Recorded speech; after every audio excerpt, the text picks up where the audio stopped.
श्रीहरि। श्रीहरि श्रीमद् भागवत जी के तृतीय स्कंद का 20वां अध्याय। ब्रह्मा जी की सृष्टि का वर्णन करना। श्री शौनक जी बोले, हे सूत जी, स्वयंभव मनु ने पृथ्वी का आधार प्राप्त करके किन उपायों से संतान उत्पन्न की तथा सृष्टि की वृद्धि की। भगवत भक्त विदुर जी भगवान श्री कृष्ण के अपमान को न सहने के कारण ही अपने भाई को त्याग कर वन को चले गए थे और उन्होंने हरिद्वार क्षेत्र में विराजमान श्री मैत्रेय जी के पास जाकर क्या प्रश्न किए, यह सब कृपा करके सुनाइए। सूत जी बोले, हे मुनिगणों, वाराह भगवान का अपनी माया से पृथ्वी को रसातल से लाने और हिरण्याक्ष को मारने की कथा सुनकर विदुर जी बड़े प्रसन्न हुए और मैत्रेय जी से बोले, हे ब्रह्मदेव, ब्रह्मा जी ने मरीच, कश्यप आदि प्रजापतियों के द्वारा किस प्रकार सृष्टि को बढ़ाया। उन प्रजापतियों ने इस सृष्टि को पत्नियों के सहवास से उत्पन्न किया अथवा स्वतंत्र रूप से किया, या सब ने मिलकर इस सृष्टि को उत्पन्न किया। श्री मैत्रेय जी बोले, हे विदुर जी, इस सृष्टि की रचना जीवों के प्रारब्ध, पुरुष और काल, तीन कारणों से तथा भगवान के द्वारा त्रिगुणमयी प्रकृति में क्षोभ उत्पन्न होने पर महतत्व की सृष्टि होती है। तब ईश्वर की प्रेरणा से महतत्व के द्वारा राजस, तामस, सात्विक तीन प्रकार का वैकारिक अहंकार प्रकट हुआ। उससे आकाश आदि पांच तत्वों की उत्पत्ति हुई। पांच भूत, पांच कर्मेंद्रियां, पांच ज्ञानेंद्रियां, शब्द आदि,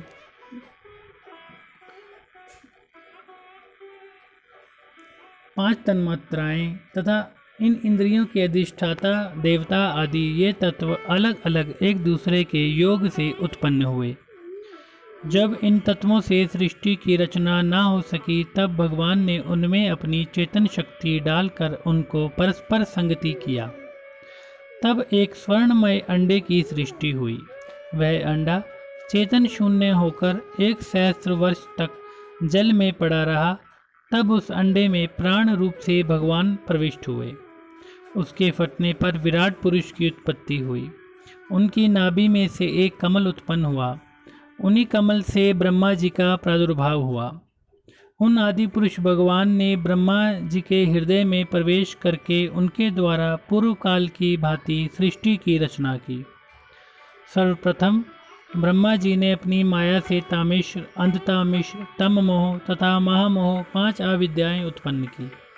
उन्हें यह शरीर अच्छा नहीं लगा, इसलिए उसे त्याग दिया। उस शरीर को यक्ष राक्षसों ने ले लिया।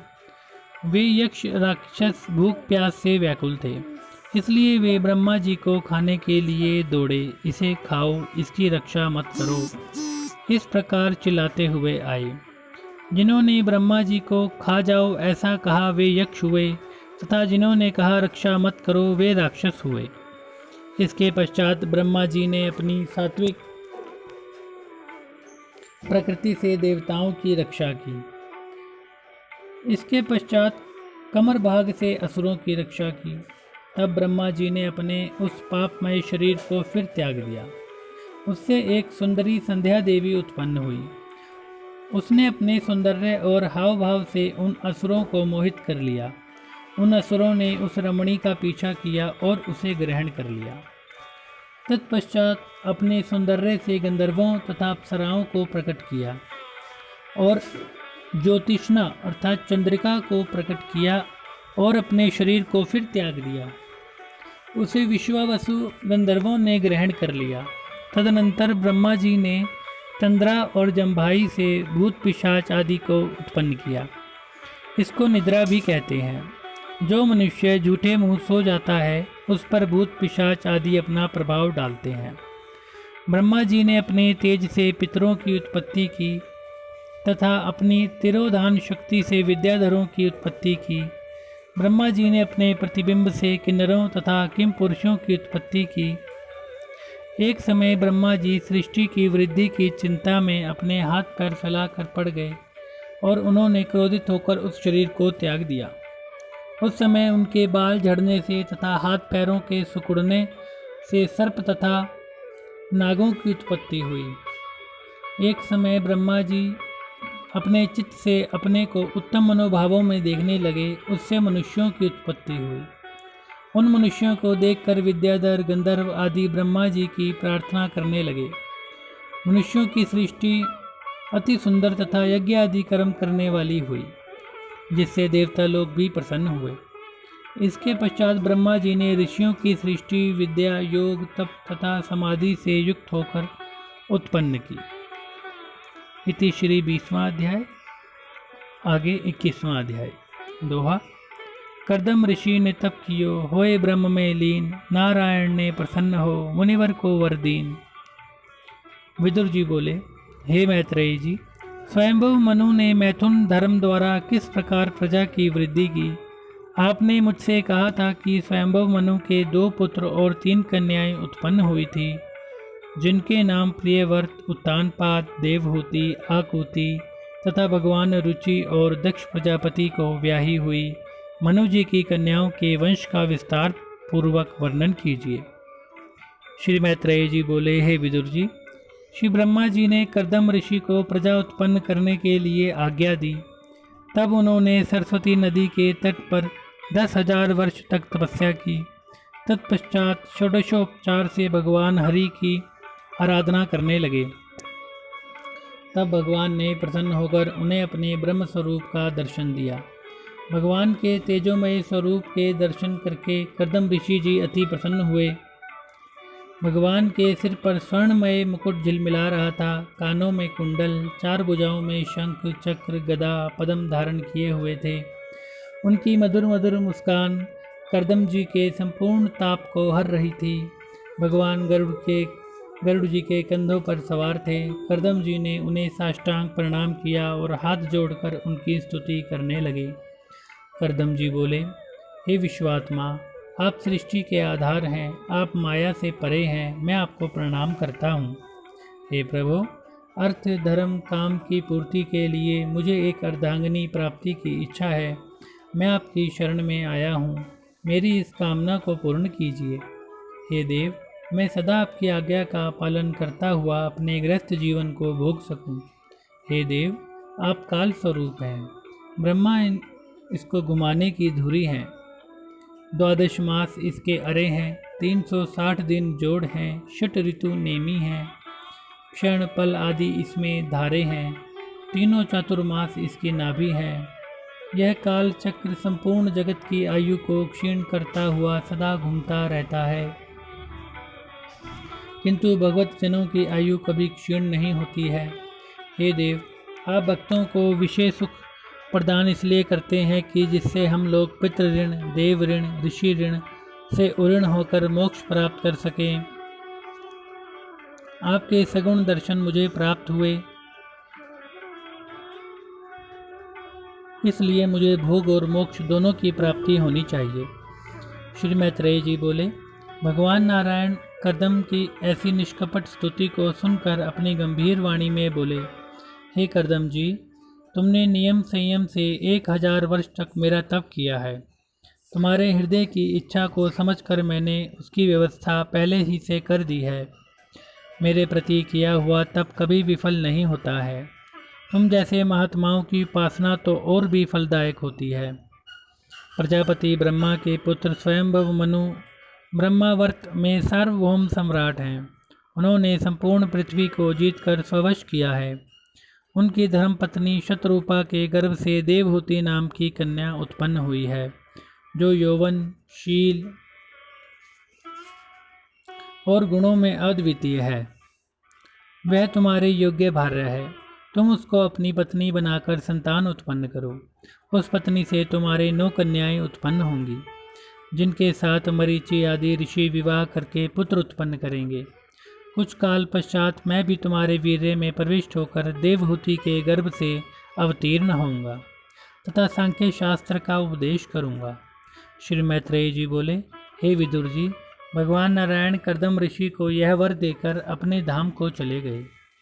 हे विदुर जी, कर्दम ऋषि काल की प्रतीक्षा में वहीं सरस्वती तट पर आश्रम बनाकर रहने लगे। एक समय मनु अपनी महारानी शतरूपा के साथ कन्या को रथ में बैठालकर पृथ्वी पर विचर रहे थे।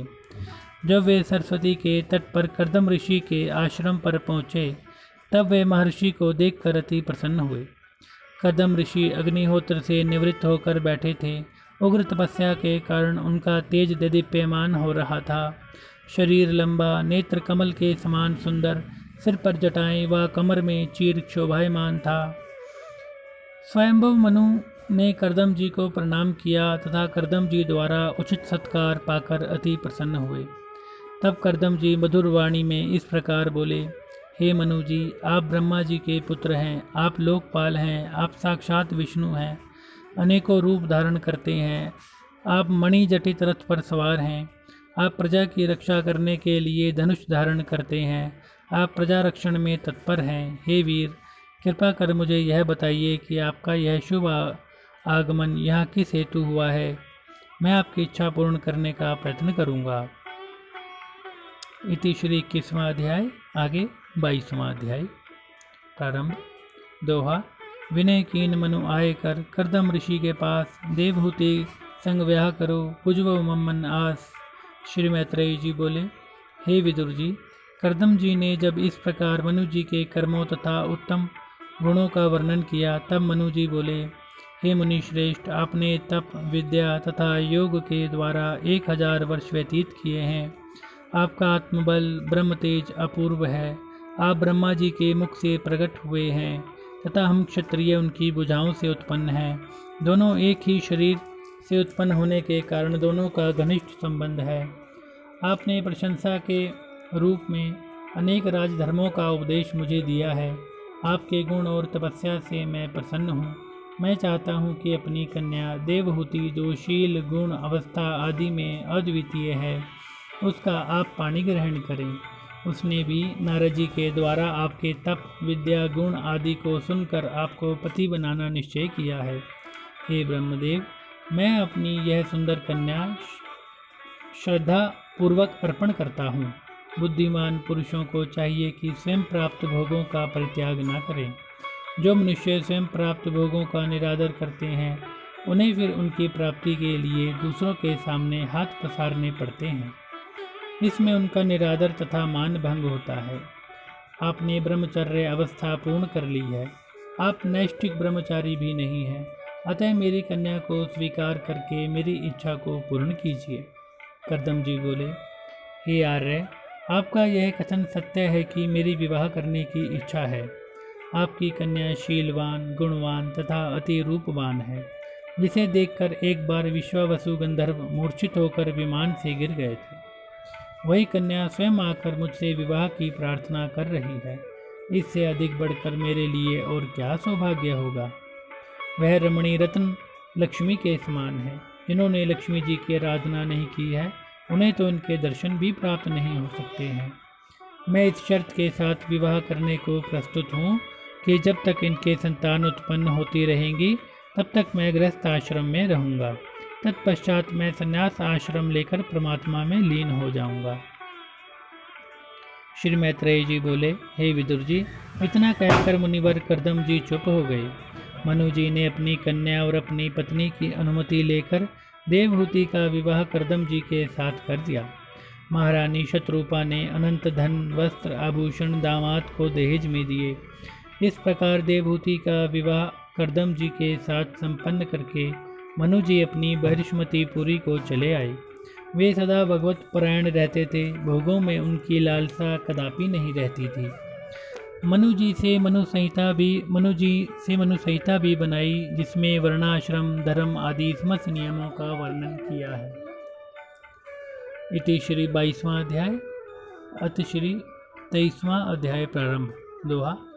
निज पत्नी से प्रसन्न हो कर्दम कीन विहार, तप बल से सब रच दिए सुंदर भोग अपार। श्री मैत्रेयी जी बोले, हे विदुर जी, देवहूति ने अपने पति कर्दम जी की बड़े श्रद्धा और प्रेम से श्री उमा की भांति सेवा करना आरंभ किया। उसने कपट, द्वेष, पाप, मद, मत्सर तथा संपूर्ण काम वासनाओं को त्याग कर पवित्रता पूर्वक उनकी सेवा की। बहुत काल तक सेवा करने के कारण अति दुर्बल हो गई। एक दिन कर्दम ऋषि दयावश बोले, हे प्रिय, तुमने मुझे अपनी सेवा और भक्ति से अति प्रसन्न किया है।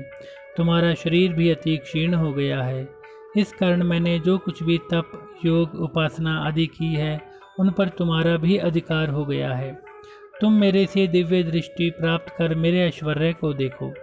तुम्हें प्रतिव्रत धर्म पालन करने के कारण दिव्य भोगों की प्राप्ति हो गई है। कर्दम जी के ऐसे मीठे वचन सुनकर देवहूति अति प्रसन्न हुई और वह विनय पूर्वक बोली, हे स्वामी, आप शक्तिमान हैं। आपने योग शक्ति प्राप्त की है। हे स्वामी, मेरे साथ विवाह होते हुए पर्याप्त समय हो गया है, किंतु गृहस्थ सुख का उपभोग अभी तक प्राप्त नहीं हुआ है। पतिव्रता स्त्री का धर्म पति के द्वारा संतान उत्पन्न करना है। मैं उसी लालसा से अति दुर्बल हो गई हूँ। अतः मेरे लिए ऐश्वर्य भोग की संपूर्ण सामग्री एकत्रित कीजिए। एक सुंदर भवन का निर्माण कीजिए जिसमें अनेकों प्रकार की ऐश्वर्य की सामग्री प्रस्तुत हो। श्री मैत्रेय जी बोले, श्री विदुर जी, अपनी प्रिया के मन की इच्छा को समझकर कर्दम जी ने अपने योग बल से एक सुंदर विमान की रचना की जिसमें सुंदर भोगों की समस्त वस्तुएं एकत्रित थी। उस विमान में रत्न जटित खंबे, पताकाएं, रंग बिरंगे पुष्प तथा चित्रकारी थी, जिसमें बहुत से सरोवर, मूंगे की चौकियां, देहलियां तथा हीरों से जड़े हुए किनारे थे। वन वाटिका उपवन शोभायमान थे। दास दासियों से संपन्न उस सुंदर विमान में रंग बिरंगे चंदोवे तथा बंधनवार सजाए थे। सुंदर विमान को देखकर देवहूति अति प्रसन्न हुई तथा कर्दम जी ने कहा, हे सुंदरी, तुम इस बिंदु सरोवर में स्नान करके इस विमान में बैठो। यह तुम्हारी संपूर्ण कामनाओं को पूर्ण करेगा। देवहूति ने पति की आज्ञा अनुसार उस सरोवर में स्नान करके उत्तम वस्त्रों को धारण किया और वहाँ पर सहस्त्रों दास दासियों को अपनी सेवा में देखा। हे विदुर जी, जब कर्दम जी ने अपनी भार्या की सर्वांग सुंदरी नव यौवना देखा, तब कर्दम जी ने भी अपने शरीर को बदलकर उत्तम उत्तम वस्त्र धारण करके सर्वांग सुंदर बना लिया। तब दोनों उस विमान पर चढ़कर विहार करने लगे। वे दीर्घ काल तक मेरु पर्वत की घाटियों में विहार करते रहे। तत्पश्चात श्री वैश्वम्भक, सुरसन, नंदन, पुष्पभद्र, मानस तथा चैत्ररथ आदि उद्यानों में विहार किया। इस प्रकार श्री कर्दम जी ने इच्छानुसार चलने वाले उस विमान में बैठकर बहुत काल तक विहार किया, किंतु वह इतना लंबा समय एक मुहूर्त के समान ही व्यतीत हो गया। यह रति सुख काल देवहूति को कुछ भी ना मालूम हुआ। कर्दम जी ने अपने वीर्य को 9 भागों में विभक्त करके 9 कन्याएं उत्पन्न की। देवहूति के एक साथ ही 9 कन्याएं उत्पन्न हुई। तत्पश्चात कर्दम जी ने संन्यास आश्रम ग्रहण करके वन जाने की इच्छा की। यह देखकर देवहूति अति व्याकुल होकर अश्रु बहाने लगी। वह बोली कि अब इन कन्याओं के भरण पोषण का प्रबंध तथा वर खोज किस प्रकार किए जाएंगे। मैंने कोई सुख प्राप्त नहीं किया है और ना मैंने आपकी ही कुछ सेवा की है। मैं तो आपकी महिमा को पूर्ण रूप से ना समझकर इस संसार के मायाजाल में ही फंसी रही। इति श्री 23वां अध्याय। अतः 24वां अध्याय प्रारंभ। कपिल जी के जन्म की कथा। दोहा। देवहूति के गर्भ से प्रगटे कपिल सुजान, कर्दम मुनि ने मुदित हो कीन विनय महान। श्री मैत्रेय जी बोले, हे विदुर जी, मनु कुमारी देवहूति के ऐसे कातर वचन सुनकर श्री कर्दम जी बोले, हे राजकुमारी, तुम्हें इतने दुखी होने की बात नहीं है। कुछ ही काल में तुम्हारे गर्भ से भगवान श्री हरि का जन्म होगा, जो तुम्हें सांख्य योग का उपदेश करेंगे। श्री मैत्रेय जी बोले, हे विदुर जी, प्रजापति कर्दम जी के इस प्रकार समझाने पर देवहूति का दुख दूर हो गया और भगवान श्री पुरुषोत्तम की आराधना करने लगी। कुछ काल पश्चात कर्दम जी के वीर्य से देवहूति के गर्भ में भगवान ने अवतार ग्रहण किया। जिस प्रकार काष्ठ से अग्नि उत्पन्न होती है, उसी प्रकार देवहूति के गर्भ से श्रीहरि का जन्म हुआ। उस काल देवता लोग आनंदमग्न होकर पुष्पों की वृष्टि करने लगे। गंधर्व अप्सरा नाच गान करने लगे। चारों दिशाओं में आनंद छा गया। उसी समय सरस्वती नदी के तट पर कर्दम जी के आश्रम पर मरीचि आदि पुत्रों सहित प्रजापति ब्रह्मा जी पधारे। ब्रह्मा जी को यह विदित हो गया कि देवहूति के गर्भ से कर्दम जी के घर भगवान ने अवतार ले लिया है। श्री ब्रह्मा जी कर्दम जी से बोले, हे तपोधन, तुमने मेरी आज्ञा का पालन करके मेरा मान रखा है। तुमने 1000 वर्ष तक निष्कपट भाव से भगवान की आराधना की है।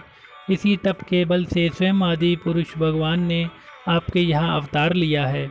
अब मेरी यह आज्ञा है कि तुम अपनी 9 कन्याओं का विवाह मेरे इन मरीचि आदि पुत्रों को उनके गुण और स्वभाव के अनुसार कर दो। इससे तुम्हें भी यश की प्राप्ति होगी और संसार का भला होगा। तत्पश्चात ब्रह्मा जी देवहूति से बोले, हे राजकुमारी, तुम्हारे गर्भ से साक्षात भगवान ने ही अवतार लिया है।